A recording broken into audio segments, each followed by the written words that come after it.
नमस्कार दोस्तों, जय जगन्नाथ। आप सबको रक्षाबंधन की ढेर सारी शुभकामनाएं। आज के इस वीडियो में मैं आप सबको पार्ट्स ऑफ स्पीच पढ़ाने वाला हूं। In this video I am going to teach you all parts of speech. पर मेरे पढ़ाने का तरीका थोड़ा अलग रहेगा, क्योंकि बचपन से आज तक हम सब पार्ट्स ऑफ स्पीच जब पढ़ते थे तो सिर्फ हमें उसका डेफिनेशन बताया जाता था और उसका एग्जाम्पल्स बताया जाता था। पर जब हम क्वेश्चंस अटेंड करने जाते हैं तो फिर वो नॉलेज हमें ज़्यादा हेल्प नहीं कर पाती। तो इसके पीछे वजह क्या है? वजह ये है कि हम डेफिनेशन तो मालूम कर देते हैं, लेकिन फंक्शन के ऊपर हमारा गौर नहीं रहता। इसीलिए आज के इस वीडियो में मैं आपके साथ हर एक पार्ट ऑफ स्पीच का डेफिनेशन तो डिस्कस करूंगा ही साथ उसका फंक्शन भी एक बहुत ही आसान तरीके से आपको बताऊंगा, जिससे कि सारे पार्ट ऑफ स्पीच के बारे में आपका एक अच्छा नॉलेज, एक अच्छा बेस बन जाए। ठीक है, तो पहले बात करते हैं एक फैमिली की। Let's talk about a family. Okay, now in a family there are many members. There are grandparents, there are parents, there are children, there are grandchildren. Okay, there are many other people in a family who do not they are not related to us directly, like the watchman or the person who does some gardening in our house. Okay, so they also are a part of family, even though they are not related to us, even though they are not a relative. Okay, so to say a family has members. Okay, a family consists of members. हर एक family में members होते हैं। अब members दो तरह के होते हैं। एक तो अपने रिलेटिव्स हो गए, one kind of members are those members who are our relatives, जो हमारे ग्रैंड पेरेंट्स होते हैं, या फिर हमारे पेरेंट्स हो गए, हमारे पैटर्नल अंकल आंट हो गए, ठीक है, चाचा चाची, मामा मामी, ये सब हो गए, भाई बहन, ठीक है, सिबलिंग्स, कजिन्स, ये सब। बाकी नॉन रिलेटिव्स भी होते हैं, ठीक है, नॉन रिलेटिव्स, जैसे कि आप लोग मान लीजिए कि हमारे जो वॉचमैन अंकल होते हैं, या फिर घर में जो आंटी को कोई भी हमारे रसोई में मदद कर देती है, हमारे मम्मी को, ठीक है, तो ये सब भी फैमिली के पार्ट ही हैं, लेकिन ये सब नॉन रिलेटिव्स में आते हैं। अब आपको ले चलता हूँ सोसाइटी की ओर। ठीक है, एक सोसाइटी में बहुत सारे पर्सन्स होते हैं, बहुत सारे व्यक्ति होते हैं। अब हर पर्सन, हर व्यक्ति एक पर्टिकुलर काम करता है, ठीक है, एक निर्दिष्ट काम करता है। सपोज कोई डॉक्टर है, कोई पुलिसमैन है, कोई टीचर है। तो इन दोनों एग्जाम्पल्स में मैं ये बताने की कोशिश कर रहा हूँ कि फैमिली हो या सोसाइटी हो, उसमें हर मेंबर या फिर हर पर्सन का एक स्पेसिफिक जॉब होता है। ठीक है, ठीक उसी तरह आपका जो सेंटेंस होता है, ठीक है, जो सेंटेंस होता है, सेंटेंस में भी आपका दो तरह का पार्ट्स होता है। सेंटेंस के दो तरह के कॉन्स्टिट्यूएंट्स होते हैं। जैसे कि एक तो हो गया हमारा 8 पार्ट्स ऑफ स्पीच। अब 8 parts of speech, this is synonymous with relatives. Okay, मतलब ये जो पार्ट्स होते हैं, ये जो मेंबर्स होते हैं सेंटेंस के, ये सबसे इंपॉर्टेंट हैं। उसके अलावा और भी बहुत सारे पार्ट्स होते हैं सेंटेंसेस के, जैसे कि आर्टिकल्स हो गया। ठीक है, तो आज हम इस मेन 8 पार्ट्स के बारे में बात करेंगे। ठीक है, अब जैसे कि एक सोसाइटी में हर पर्सन का कोई ना कोई रोल होता है, फैमिली में हर मेंबर का कोई ना कोई रोल होता है। Every member of the family has a specific role to perform. Every member of the society has a specific role to perform, isn't it? Similarly, 8 part of speech also have a specific role to perform, and that is why मैंने इस video का title दिया है a functional overview of 8 parts of speech। ठीक है, so let's continue।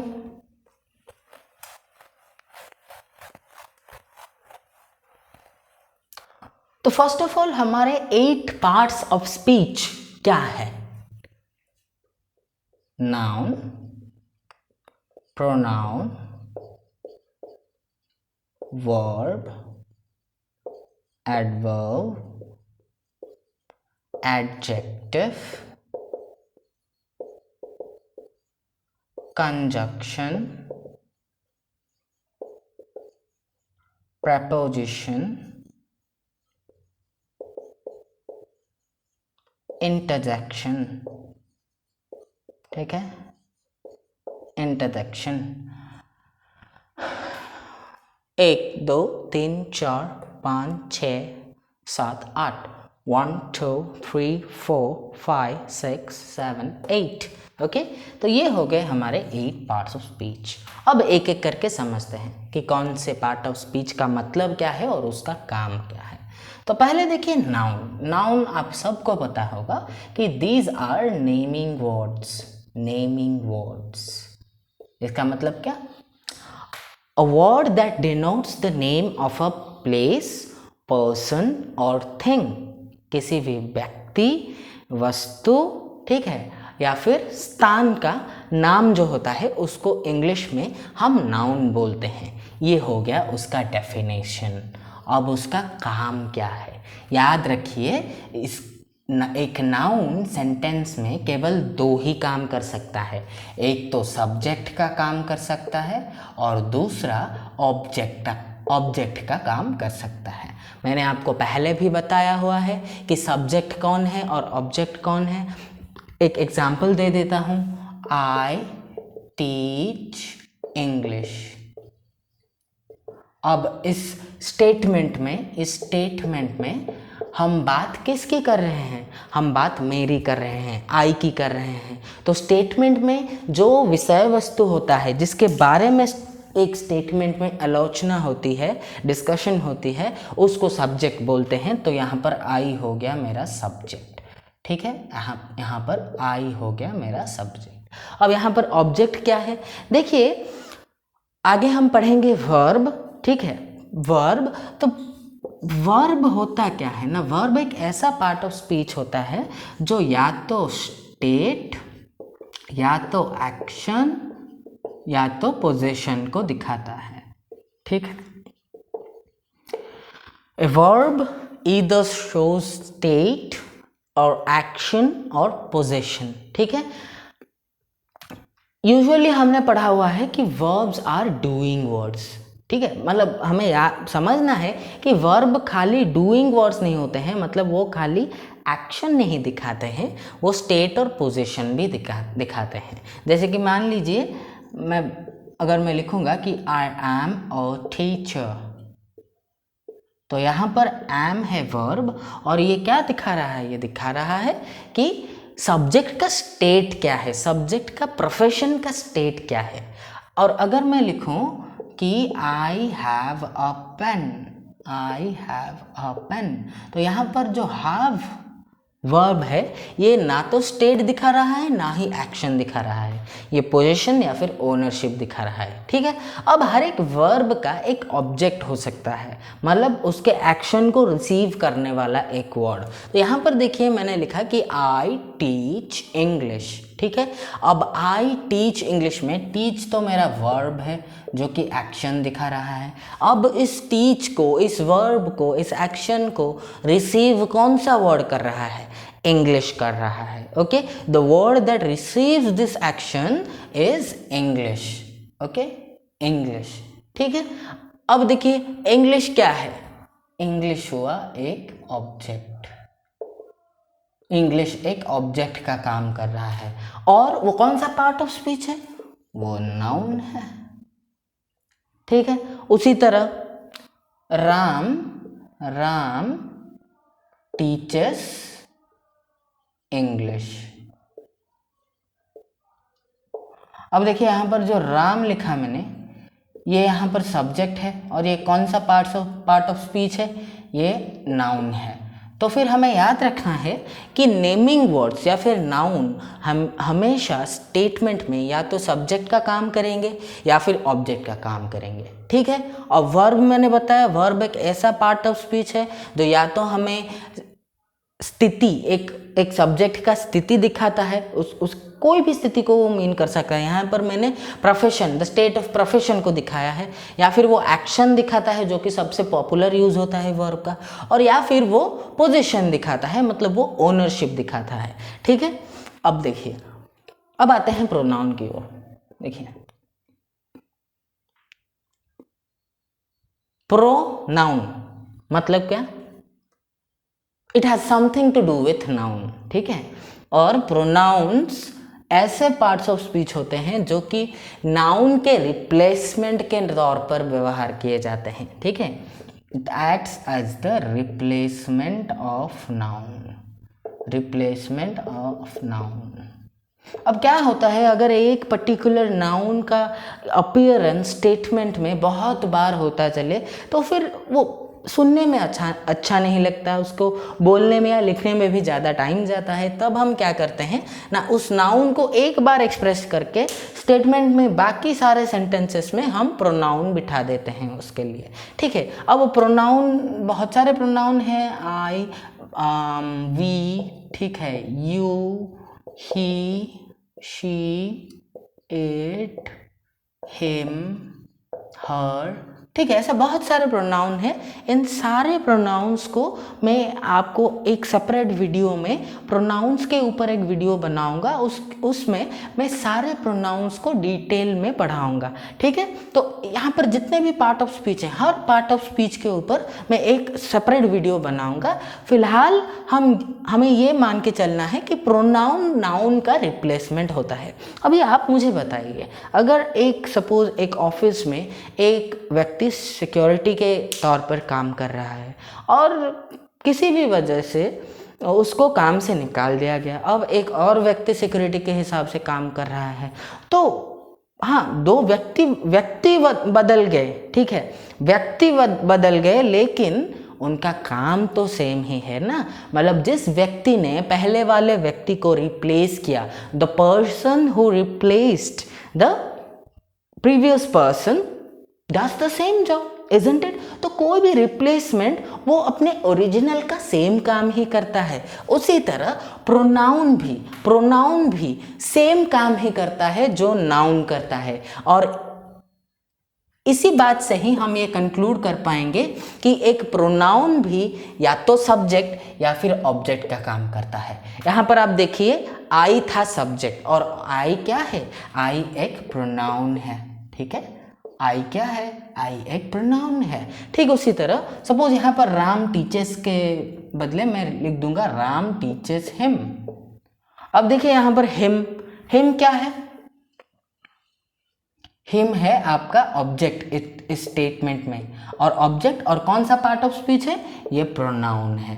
अगर आपके मन में कंफ्यूजन है कि what is the difference between he and him, तो फिलहाल के लिए मैं बस इतना ही बता रहा हूं कि ही सब्जेक्टिव प्रोनाउन है, एक ऐसा प्रोनाउन जो सब्जेक्ट के तौर पर काम कर रहा है, और हिम ऑब्जेक्टिव प्रोनाउन है, एक ऐसा प्रोनाउन जो ऑब्जेक्ट के तौर पर काम कर रहा है। उसके बारे में हम डिटेल में अगले वाले वीडियो में डिस्कस करेंगे। तो आई होप यहाँ तक नाउन, प्रोनाउन और वर्ब का मीनिंग आपको पता चल गया। अब आते हैं इन दोनों की तरफ, एडवर्ब, एडजेक्टिव। ठीक है, एडवर्ब, एडजेक्टिव। अब देखिए, दोनों के पहले एड है। अब सामान्य तौर पर ऐड मतलब आज के ज़माने में ऐड मतलब क्या? एडवर्टाइजमेंट, नहीं कि अब एक एडवर्टाइजमेंट का काम क्या होता है?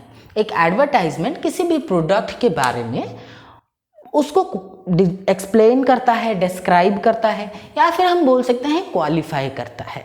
ठीक है, एक एडवर्टाइजमेंट का काम तो वही है, किसी भी प्रोडक्ट के बारे में पब्लिक को, ऑडियंस को और डिटेल्ड नॉलेज देना और उनको अट्रैक्ट करना, अपील करना कि because this product is good, you buy it. Okay, ठीक उसी तरह एडवर्ब हो या फिर एडजेक्टिव हो, ये दोनों भी डिस्क्राइबिंग वर्ड्स हैं।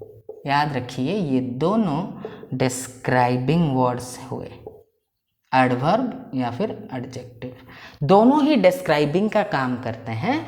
लेकिन फर्क है, क्या फर्क है ना? आपका जो एडजेक्टिव होता है वो डिस्क्राइब करता है नाउन या फिर प्रोनाउन को, या फिर नाउन या प्रोनाउन के बारे में वो अधिकतम सूचना देता है।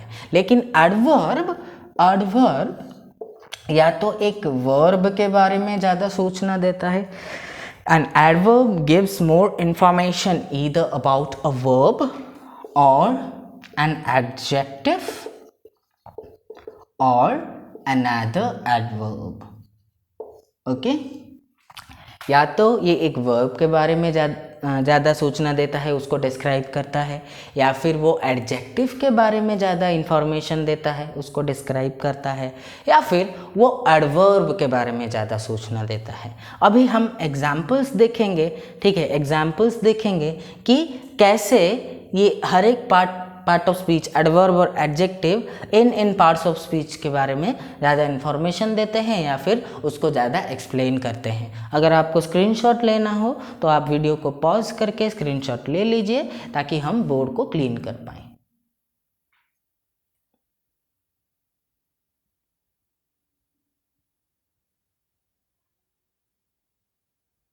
चलिए अब वापस लौटते हैं।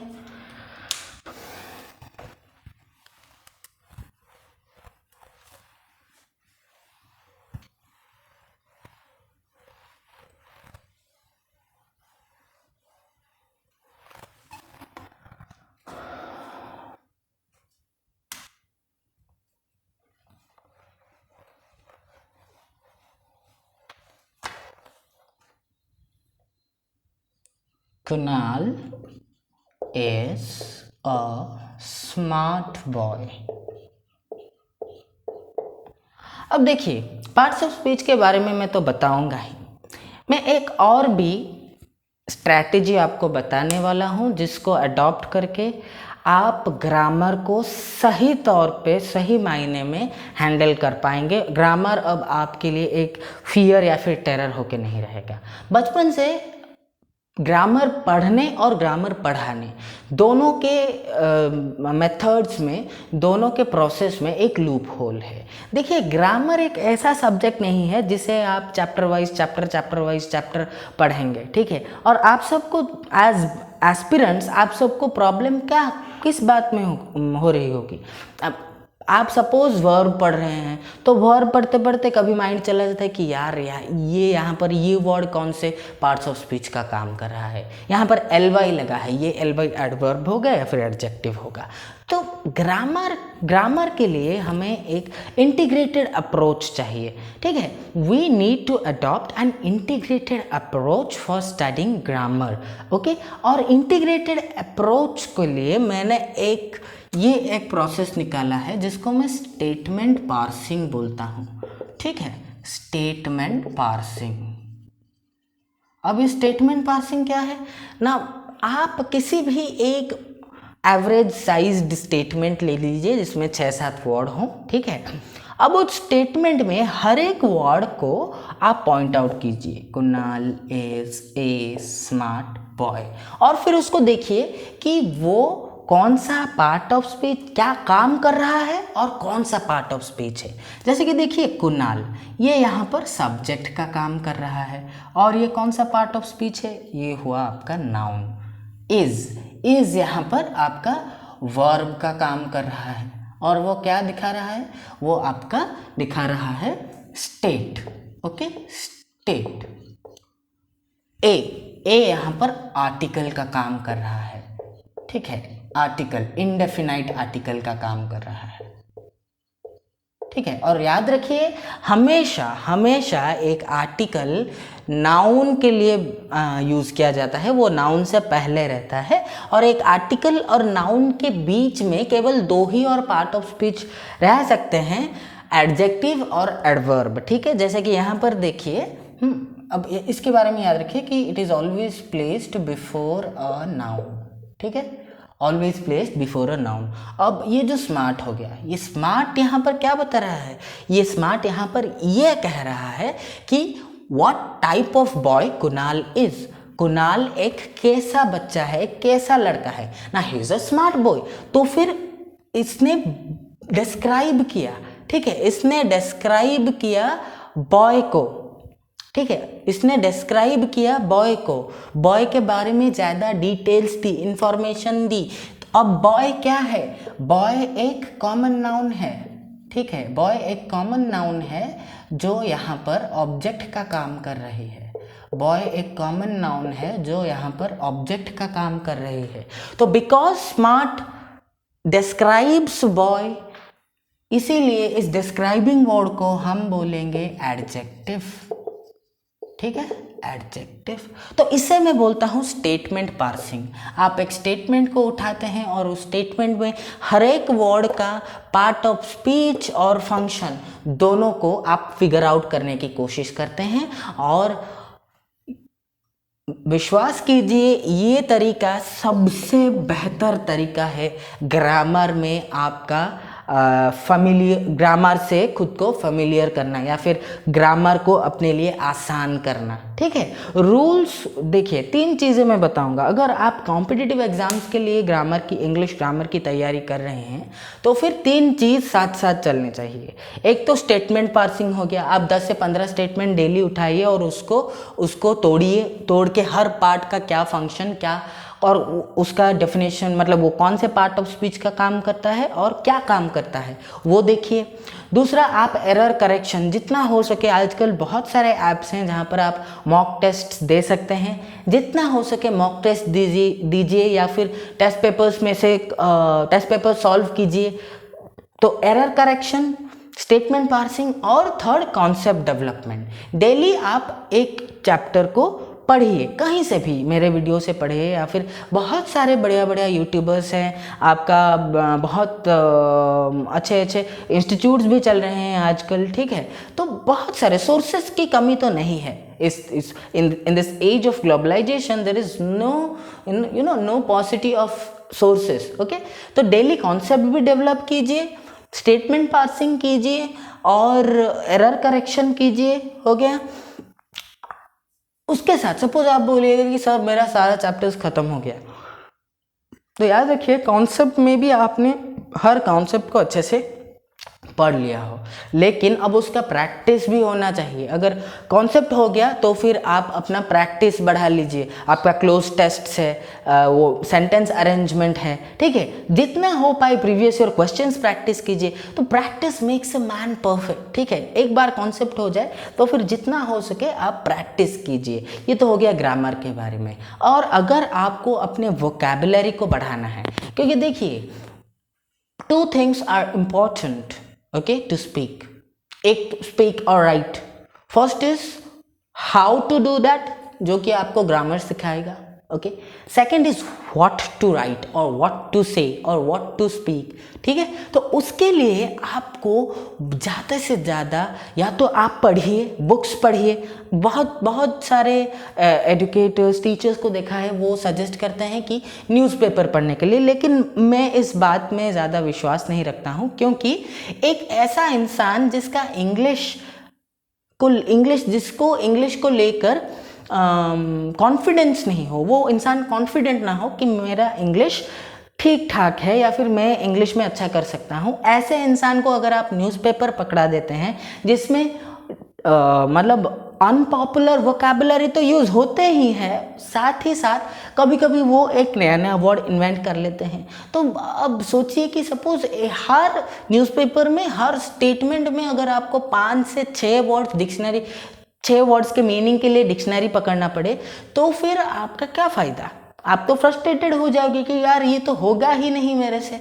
तो एक तो न्यूज़पेपर, इनिशियल स्टेज से न्यूज़पेपर हमें नहीं पकड़ना है, या फिर ये सोचना कि न्यूज़पेपर पढ़ने से मेरा वोकैब बहुत सही हो जाएगा, ये बात बिल्कुल गलत है। एक दूसरी चीज़ जो बोलते हैं कि डिक्शनरी, मैंने बहुत सुना हुआ है, मेरे फादर भी मुझे कहते हैं कि बेटा हर दिन तुम डिक्शनरी से 10 से 15 वर्ड लो, उसका मीनिंग लिखो, उसका स्टेटमेंट बनाओ।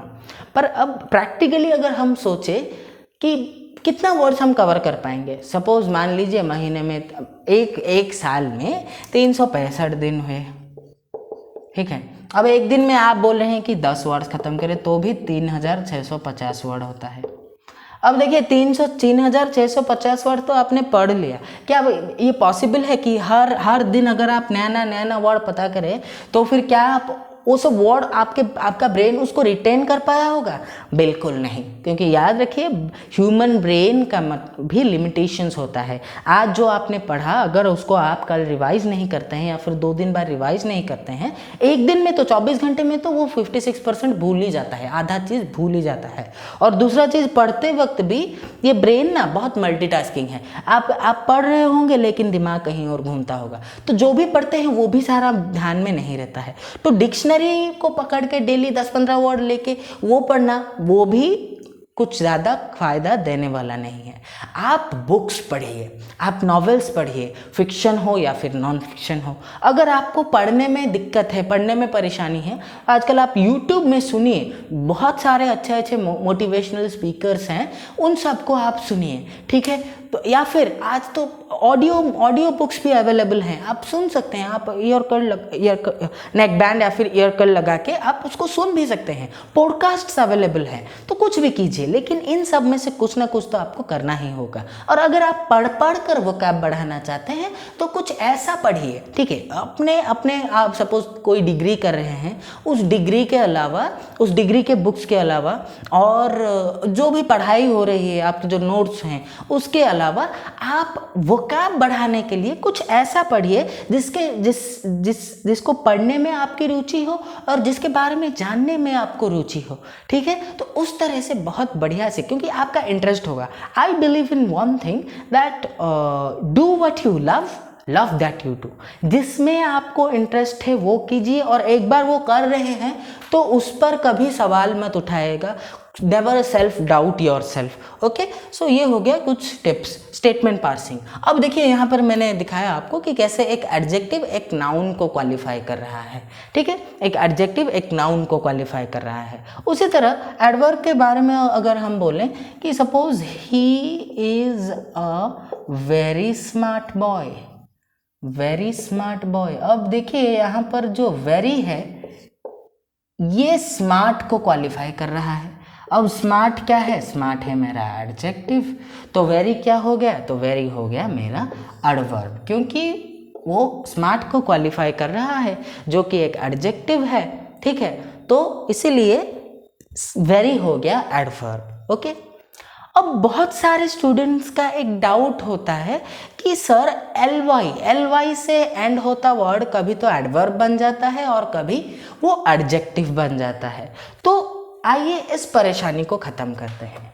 आप याद रखिए कि कोई भी एल वाई वर्ड जो कि डिस्क्राइब कर रहा हो किसी और वर्ड को, ठीक है, उसका 2 पार्ट्स होता है। एक तो एल वाई जो लगा हुआ होता है एंड में, और उससे पहले एक पार्ट होता है, ठीक है।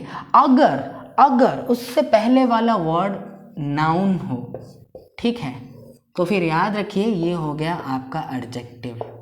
और अगर एल वाई से पहले जो वर्ड लगा है वो अगर एक एडजेक्टिव हो तो फिर ये हो जाएगा एक एडवर्ब। अब देखिए कैसे, suppose noun plus L Y, मैं उसका पहले एग्जाम्पल देता हूँ। उसमें लिखा मैनली, ठीक है, वुमनली,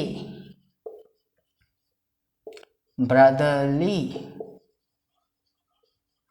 ओके, कवर्डली। तो इस सब में आप देख पाएंगे कि एल वाई के पहले जो वर्ड लगा है, कवर्ड हो, मैन हो, वुमन हो, ब्रदर हो, ये सब क्या है? ये सब नाउन है। और उसके साथ जब एल वाई लग जाता है तो वो होगा एडजेक्टिव। और कुछ वर्ड्स लिखता हूं, देखिए, सपोज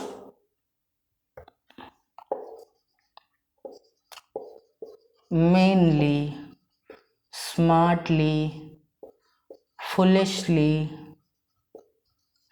अब देखिए इन वर्ड्स में मेन खुद ही एक एडजेक्टिव है। सपोज मैं बोलूंगा this is the main chapter, okay.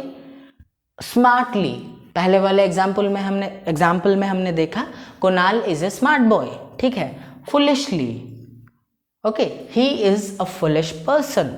तो ये सब अपने आप में ही ऑलरेडी एडजेक्टिव हैं, और उसके साथ हम जब एल वाई लगाते हैं तो ये हो जाएगा एडवर्ब, ठीक है। तो आई होप एडजेक्टिव और एडवर्ब के बारे में आपका एक बेसिक आइडिया बन चुका होगा। अब चलते हैं कंजक्शन, प्रेपोजिशन और इंटरजेक्शन। ठीक है, पहले आते हैं प्रपोजिशन के ओर। अब देखिए ये वर्ड दो वर्ड से बना है, प्री और पोजीशन। प्री और पोजीशन। प्री मतलब क्या? प्री मतलब बिफोर, ठीक है, प्री मतलब before. Okay, so these words, these parts of speech are positioned before a noun or a pronoun। और याद रखिए स्टेटमेंट में नाउन को पहचानने का ये सबसे बड़ा शॉर्टकट है। अगर आप देख रहे हैं कि कहीं पर भी एक प्रपोजिशन है तो मान के चलिए कि उस प्रपोजिशन के बाद डेफिनेटली 100% आपको एक नाउन मिल ही जाएगा या फिर एक प्रोनाउन मिल ही जाएगा। Okay, for example he said to me. अब देखिए यहाँ पर टू ये एक प्रपोजिशन है। और एक चीज़, प्रपोजिशन को हम रिलेटिंग वर्ड्स भी बोलते हैं, रिलेटिंग वर्ड्स भी बोलते हैं। तो ही सेड टू मी, यहाँ पर टू एक प्रपोजिशन है और देखिए इसके बाद कौन सा वर्ड है? मी है। मी क्या है? मी एक प्रोनाउन है। और यहाँ पर ये कौन सा काम कर रहा है? ये एक ऑब्जेक्ट का काम कर रहा है, इसलिए ये ऑब्जेक्टिव प्रोनाउन है। आई जो कि एक सब्जेक्टिव प्रोनाउन है, उसका ऑब्जेक्ट फॉर्म है मी, ठीक है। और एक एग्जाम्पल देखते हैं, ही स्विच्ड ऑफ द फैन। अब आप बोलेंगे कि सर ऑफ जो प्रपोजिशन है उसके आगे तो द लगा है आर्टिकल, तो देखिए द का खुद का कोई एग्जिस्टेंस नहीं है, खुद का इंडिपेंडेंट एग्जिस्टेंस नहीं है। द लगा है नाउन के लिए, तो द लगा है मतलब द फैन पूरे को आपको नाउन मानना है, ठीक है। अब ये हुआ प्रपोजिशन, ये किसके पहले लगा है? ये एक नाउन के पहले लगा है। तो प्रीपोजिशंस रिलेटिंग वर्ड्स होते हैं। These are relating words which are placed, which are positioned before a noun और a pronoun. Okay, now let's come to conjunction. What is conjunction?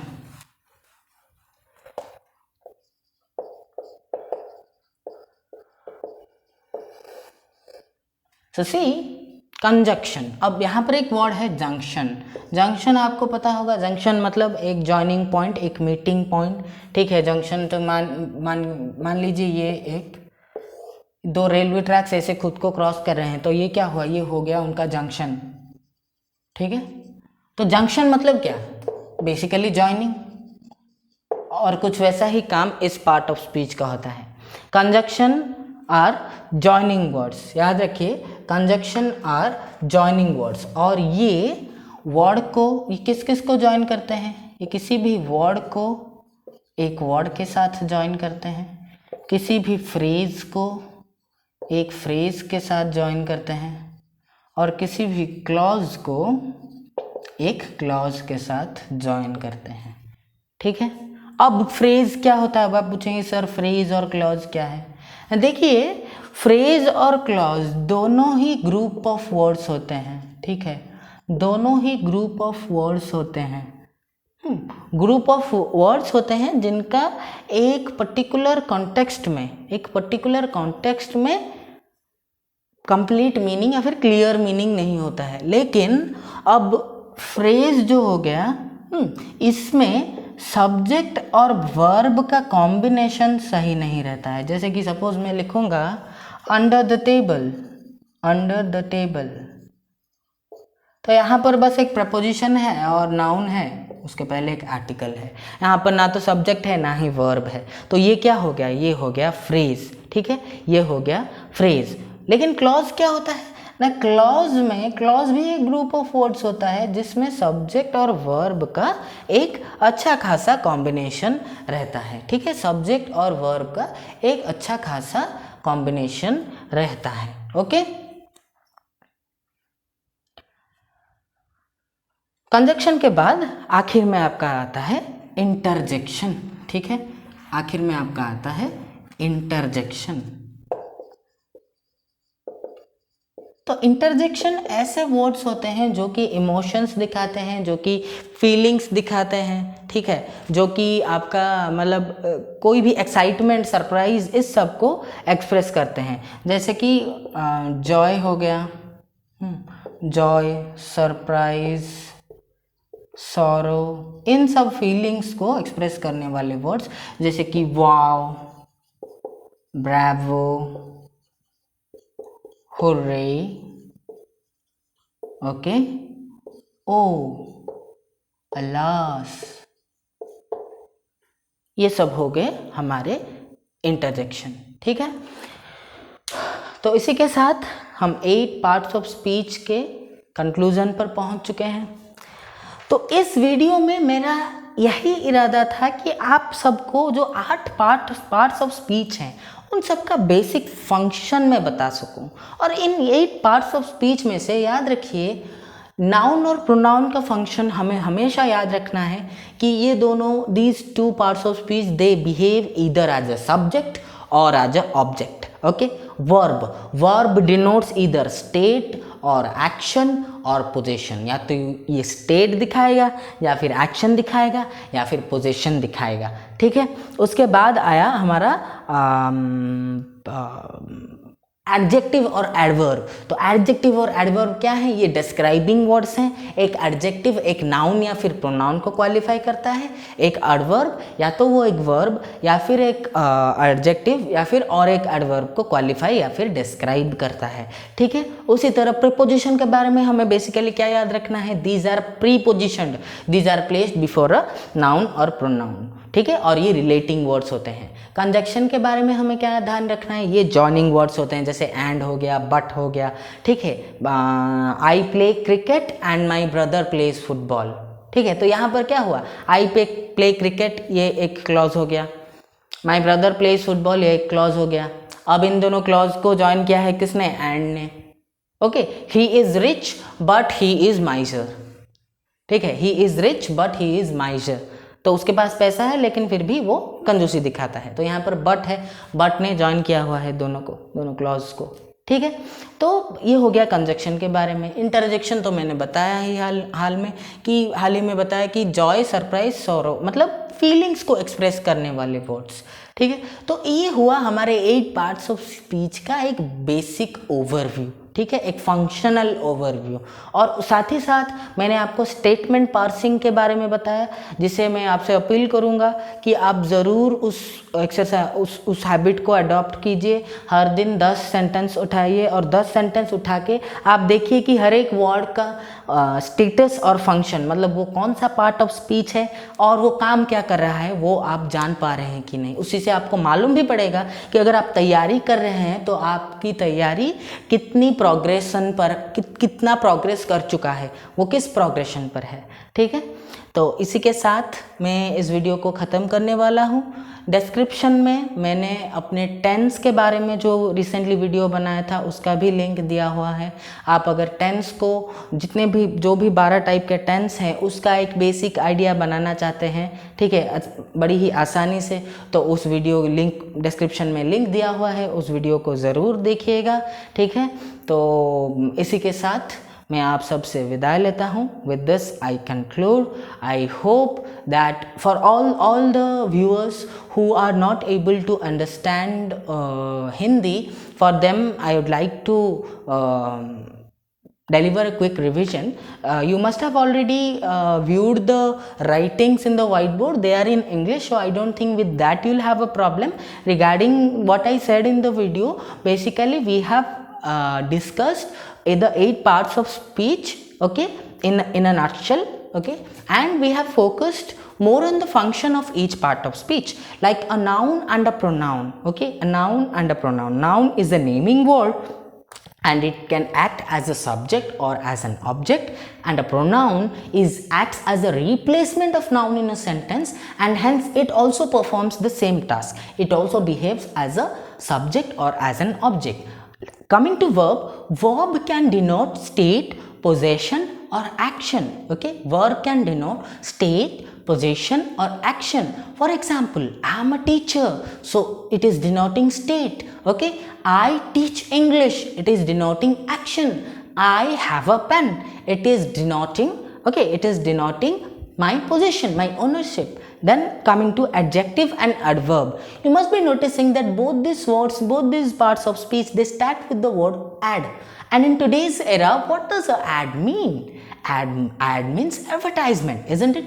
And what is the purpose of an advertisement? An advertisement, it explains a product, it describes a product. Similarly, these two parts of speech, adjective and adverb, they both describe different words. An adjective describes a noun or a pronoun, and an adverb, it describes an adjective, a verb or another adverb. Okay, now coming to preposition, these are relating words and these are always placed before a noun or a pronoun. Okay, then coming to conjunction, these are joining words, either they join a word to another word, a phrase to another phrase, or a clause to another clause. Okay, then coming to interjection, these words, these parts of speech, they denote different kinds of expressions, certain feelings, like wow, this is a beautiful car, alas, the poor man died. Okay, hooray, we won the match. Okay, so in this video, I have tried to explain the 8 parts of speech. I have tried to give a functional overview of the 8 parts of speech. Okay, and I'll also put the link of my videos in which I have explained what is a verb, and I have also explained the different types of tenses, like what is a tense, what are the parts of a tense. Okay, I've explained everything, so the description will be given in the box. Okay, अगर आपको ये video पसंद आया तो ज़रूर इसको like कीजिएगा, ठीक है, अपना फीडबैक कमेंट सेक्शन में दीजिएगा। और अगर भी आपको किसी और टॉपिक के ऊपर, खाली इंग्लिश नहीं, या तो वो साइंस हो, मैथ्स हो, जनरल नॉलेज हो, किसी भी टॉपिक के ऊपर अगर आपको वीडियो चाहिए तो कमेंट सेक्शन में ज़रूर कमेंट कीजिए, ज़रूर अपना फीडबैक दीजिए। साथ ही साथ ऐसे ही एजुकेटिव इंफॉर्मेटिव वीडियोस का नोटिफिकेशन पाने के लिए आप मेरे चैनल को ज़रूर सब्सक्राइब कीजिएगा। और अंततः मैं यही कहूँगा, शेयरिंग इज़ केयरिंग, तो इस वीडियो को शेयर करना मत भूलिएगा, क्योंकि मैं हमेशा बोलता हूँ कि मेरा मकसद यही है कि पैसा या फिर फाइनेंशियल कंडीशन किसी भी स्टूडेंट को जैसे ज्ञान पाने में रोक न पाए। ठीक है, किसी भी स्टूडेंट का सपना अधूरा न रह जाए खाली इसलिए कि उसके पास पैसे नहीं है पढ़ने के लिए। ठीक है, तो ये मेरा मकसद है। तो मैं आप सब से हाथ जोड़कर निवेदन करता हूँ कि मेरे इस मकसद को पूरा करने में मेरी सहायता करें। और एक मेरे खुद के एक शायरी के साथ मैं इस वीडियो को ख़त्म करना चाहूँगा, जो मैं हमेशा हर वीडियो में बोलता हूँ। किसने कहा कि नसीब में होने से ही मिलता है, तू कड़ी मेहनत करके तो देख, हर हार में सुकून मिलता है। तो सब्र कर उस वक्त का, सब्र तेरा जब रंग लाएगी, गिराएगी क्या तुझे कोई निकम्मी दुनिया, गिराएगी क्या तुझे कोई निकम्मी दुनिया। औकात तो छोड़ मेरे यार, तेरे मेहनत के कद से कभी तालमेल ना मिला पाएगी। With this I take a leave, stay safe, stay home, take care. जय जगन्नाथ, जय ओडिशा, जय हिंद।